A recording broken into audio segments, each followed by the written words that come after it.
અમદાવાદ ખાતે કેન્દ્રીય રેલવે મંત્રી અશ્વિની વૈષ્ણવે બુલેટ ટ્રેન સ્ટેશનની મુલાકાત લઈને ચાલુ પ્રોજેક્ટની કામગીરીની જાત તપાસ કરી।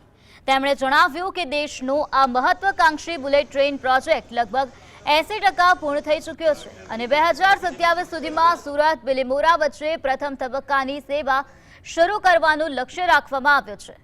આ સાથે તેમણે અમદાવાદના ઓમનગર અંડરપાસ, અસારવા સ્ટેશનના પુનર્વિકાસ અને સાબરમતી મલ્ટી મોડલ હબની કનેક્ટિવિટીને વેગ આપવા માટે અધિકારીઓને જરૂરી સૂચનાઓ આપી છે।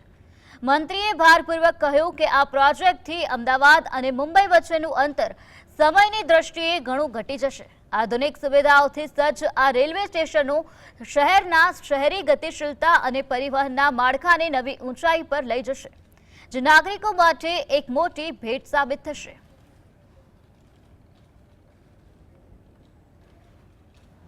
जो स्टेशन अपना अहमदाबाद जंक्शन स्टेशन है वो और बुलेट ट्रेन, उन दोनों का भी मैंने निरीक्षण किया। बहुत ही सुंदर स्टेशन बन रहा है। जो मेन साइड मेन एंट्री है वहाँ पर ऑलरेडी 8 मंजिल तक बन गया है। 9वीं 10वीं 11वीं मंजिल का काम चल रहा है। टोटल 16 मंजिल तक ऊंचा स्टेशन बनेगा।